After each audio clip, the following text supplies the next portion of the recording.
course of parliament. And President Sugusu, yeah, appointment. You've seen a lot of backlash reaction from people. It's a whole lot. So Alaska, I think there are a lot to talk about in this particular way. But Ghana, there, clearly you see, we only hope certain things will get better. Because I want to when you have a call, and a genus, major focus has to do with the unemployment situation. I've been devil this country for quite a while. Young people expect to say the appropriate your friend is saying a juma be a available a bit me a yama you to not take advantage. Now man for being a juma. That is all that people seek. There be a mekase a man for expecting a buying back iPhone, laptop, a better more. Just creates the job opportunities. Obia is endowed with potential. All that they need is a platform. So I think that should be the focus of the new government. I bet me a boama nyuma semakoye. Because a nyuma semkwa, there are a lot of people can take care of it on their own.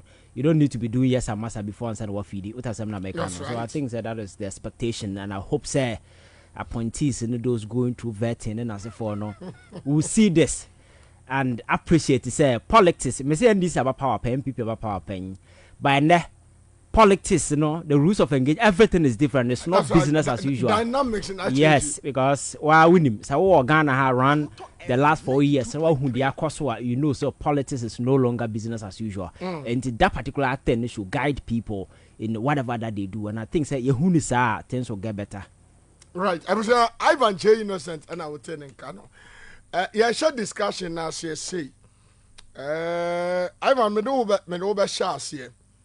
Na honorable Samuel Adongo okita serious agenda ye incoming MC no na ye be discuss the topic na wo ho no so afedu ba bia na fe ye discussion ni ye ja na fe ye be bisa no na ni so ade hu no ni enti a I say obey MC Edema New Jaben North. Now Ivan, President John Dramani Mahama urging the ministers say wamoma oman no enda omakoma so no mo fa periperi ye ne adwe mu da wamoma niam mu nda ho ema Ghana fo na last week I say bi na me hu say news portals be bri na apeke say you be say John Mahama abeye totia because most of DDP na ye no afa na bi macho oba betua enti na nado de akokura 84 years aboka e de man ni bucket was omra betu ya mano e di John Mahama urge ni ministers ni say on prioritize public service and transparency or say ka kire wom say on tolerate disrespect and arrogance e wona memum avanyenko. Yeah, Alaska, really kind. My menchia, na menchia, honorable. So this is the first time I'm doing this. That's right. Honorable, no. That's right. Oh yes, Ofano. Yeah, very come on. Alaska. So I think said that now Osikano. There be a mekase say a constitute government individuals na do moye individual from different background with different orientation a whole lot obia coming on board or something the whole essence of it is to serve and deliver nema a man for air share. But when your opportunity to be in that circle, it doesn't mean say maybe school I'll call it one now you're the best another community you come from one now when you fair there be a mekase ho fe the president if you have Flagster has a kufa dun twem ho da animu ho so it shows clearly na ho fa wo fam yes na make one na waka wasem Alaska enti we have fans ahotoso ni gidie na nipa dia mawo na wo work in that particular regard and I see nimdie ent ba ko for team but ade ba ko a governance it pushes everybody away from you is when you think you know it all. Okay. Like the obiabe can be ensem hunuma ona you are in charge you have absolute power and you can do whatever that you intend doing. And so what you chroma de ba kwa boku for adwa form sade na arrogance of power. He felt so entrenched. Sorry chiame. He felt so entrenched, all powerful. And Mrs. Sa mentality no, ya de tena kurasi de hene. yɛmfa ma democracy yes and na wona na call kon na omu ye no mo de akonwa ma and what so a opa kra ba ware 30 e wa wasem but Alaska when it come to a democracy where people have lined up edi tumi a sha wonsa a committed the entire country in their sha wonsa no wonsa kan esa wo de your friend say ade your friend respect what kind of saying was so the obuo emanipa na say obi kan asem kra na won ne nya adwen a you are value your mind to whatever the person is saying na watie because some of these criticisms no kra boa to shaping ade awo ye na eboa me de chichiro mind. But unfortunately for him, no, they decided to veer off and created a certain narrow realm here, now more pretty, and no motifa na Ghana for whatever we were saying, you know, Alaska is a be more. And I'm saying, sir, the outcome of the 2024 elections, the the humiliation of Akufo-Addo buying so far, the criticism from even his own party, the course no. Should be a guiding principle for those in this particular government. Right. Abba, say, Akufo-Addo nya we tan no be tan no. Akufo-Addo amajo wife, amajo mpana. And yes, I war team pobit tiano. But because of mandate no nya ye near na brabo the boy, and the man edru some point, you know. He became the enemy of the state. Exactly. Somebody who is supposed to be the president. Well, the enormous executive power, no. At some point in time, he became an enemy of the state. And Obia was want him out. What I say? And he chose 2 minutes winya. They would be and the bachelor.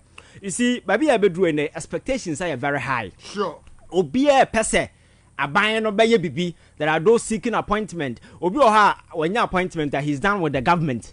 Obia expectation be open and sanka he's done with this government. So every government will break her. It break from within. It doesn't break from outside. So people around Nankasa would know the day. You have a lot of people after one month, you know, they will break away from the government. That's right. When you na share that kind of attitude. So, you should know say a responsibility and a dan there to council. Especially if you sit down now here Ghana, the economic circles. Now have a be on minor titia pansama babe drew now beside who say na dear nkra na ye ba year to recover this particular economy. Alaska, a ma we fee say debt suspension next year my catch 2026 we are resuming your obligation to external creditors. Sure. As can you push kwa animu no ma we fee say be shat here to ya oko the bond market over $13 billion ye only to those in the commercial space, you know. Yes, that negotiation you put to kwa animu no Alaska and also the whole train ye and I know what be say there na ye ba ya mprempre ya ye de ye beji ye ho free that your friend say junk rating status na ye nya from credible agencies like Moody's, Fitch, S&P na so for no. How are we going to do all these things say be betime investor confidence back? Ghana for over the years omodo musika bo aban bosia because bito treasure bill aban no abo bosia and several other investment portfolios are available local people no do musika ko wuram no. Alaska, for the first time in the history of this country under Akufo-Addo, that particular DD Pina course, no, a man for musica, my choice or musica, government wake up a day and say, we can pay, and see a pushy kwa anymore. The kind of economic hardship, as for that brag Ghana for so. So now we're not against the debts, Ghana, a dire swat. Now we say, a dear Ben, a be differently to ensure, say, ye bet me I tilted the scale, Sabaya Ghana confidence never back him. But as long as the economy, no, remaining in the trenches, you know, Ghana will never feel anything better. Exactly. And we must do everything to ensure, say, Alaska, the economy will come back again. Say, see, I'm not say your currency a depreciate every blessed day. And near me say the go to stop the rate at which I depreciate, you know. Meno ye ni Unim said the only way to stop this your friends saying depreciation it has to do with say be na ye create manufacturing hubs and nema ye import no ye be create on our own say the money will stay here but anyasa $1 kaka na be no we are virtually importing everything from fish to our cocoa to the more. How can we live in this country and spend over $500 million to import rice from Thailand, from China, from Vietnam? These places, you know, your land that have quite papa chain or more. You bet me some of these things. So as long as you continue to do all these things in Alaska, Neman koye. The economy cannot be stable, your currency cannot be stable because we need back in Bia. So sa nema we nyina na ya sudie that new government. So now we your friend is saying appointee, you know say this is the challenge ahead. Because I say the expectations of Ghanaians, you know, assessa. Man for expect there are a lot of people they don't care whether Akufo-Addo has messed things up or not.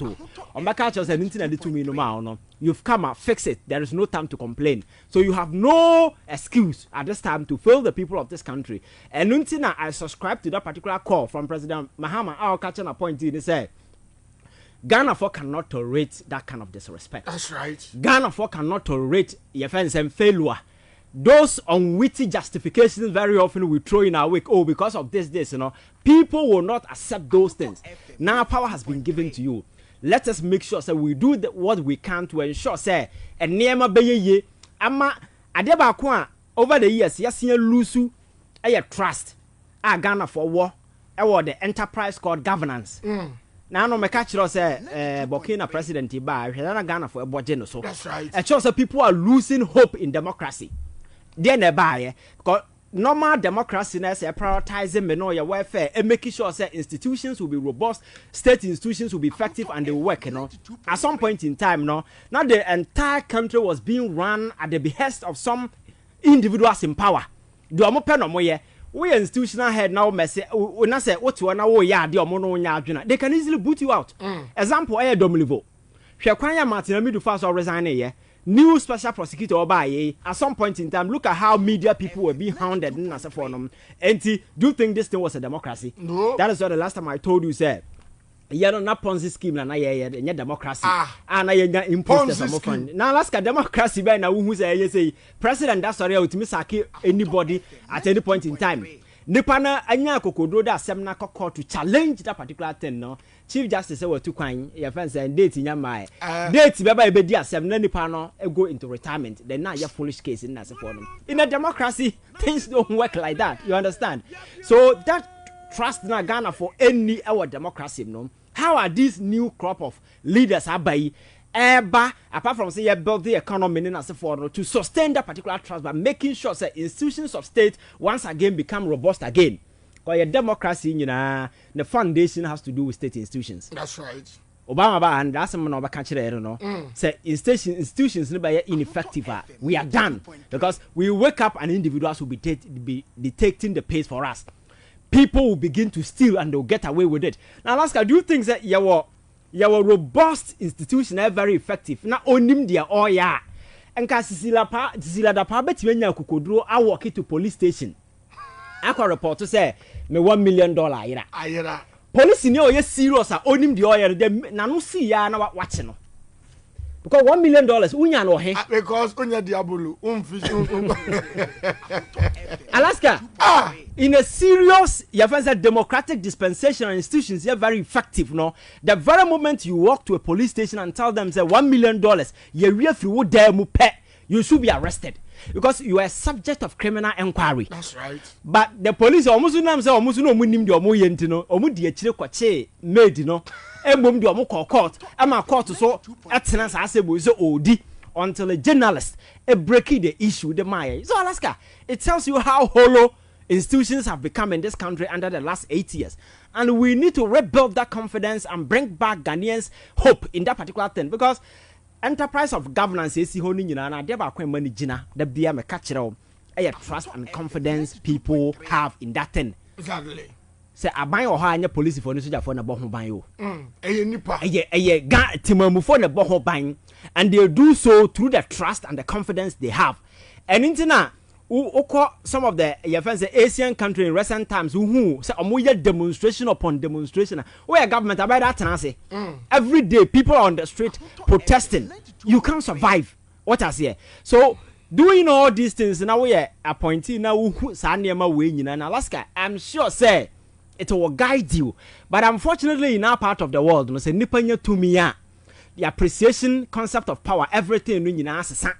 I can't just say black man nyanya to me or no the old jeans or the bay on or the yo or chirawa mo who say on the do so. That's right. And then bamena mo to me and maybe chirawa mo that mentality ninya kick in we are done because you may be a leader, you may be a minister, but ebia na you may be limited in certain respect. You need to fall back or rely on other, because my culture says governance is a collective enterprise where you enlist obia to build whatever that you want as way as ye kwayenim. And this yentimi hu sa niema we nyina na ebeye business as usual. Ye na yaba yenso aduru yenso na eba beye we ya. Trust me, the government will not survive. Because in the past, now man for any certain new politics achieve to this level, but and the free flow of information, are making it so easy. Obi oha on see school damu but I wouldn't know all car politics at Chirawa. We show. Do you know why? That's right. Because this social media platforms hereby has come with its own form of enlightenment. Educating people to understand politics. And yet 1990 politics BM and yet 2000 and then yet 2010 BM and everything has changed. Ghana for say they know what to expect from their government, they know what to expect from their leaders, they know say they are not just citizens keke, but Alaska, they are stakeholders in the enterprise called governance, almost they have a stake, a company and could be shareholders. That's right. And at any point in time, man will kick in, and then so people are gradually disconnected from this excessive emotional partisan politics where made them a party near and some yes PDC 4 times yes. So when was the last time who said I'm for a protest because somebody has been arrested? No, this time. What I said now, because you can't go and mess up and expect people to tune in. No, that can't happen. So these are some of the things that we need to do, and cautioning people out there say, I think that message must also go down to those in government. And Alaska, another one has to do with like this aura by that's right. Well, what's bastardization so amount for dabbing it's say illegal, and I say for I don't know when a committee or receiving information from people our passes to appropriate your friends saying institutions are more power to prosecute and be illegal. That's the kind of resistance that are going to come in the future, but the government should be prepared. Say on my way, people cannot come and steal and get away with it. That's right. Come on, culture say, oh, your mind now, who show weakness, who show mercy, you are done. Now, no, me cite examples of South Korea. President Namabonte,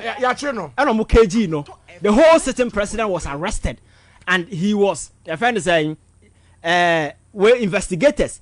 I interviewed for several hours. Man, for a hope, say, Neman Koya, he will go to court and face prosecution. This is a sitting president, and in the past, we've seen a lot of high-ranking government officials in the South Korean government. The Samsung had a group of companies, Papano Nebano, and the former president. They all saw the inside of a jail. The Brazilian president passed. Ecuador.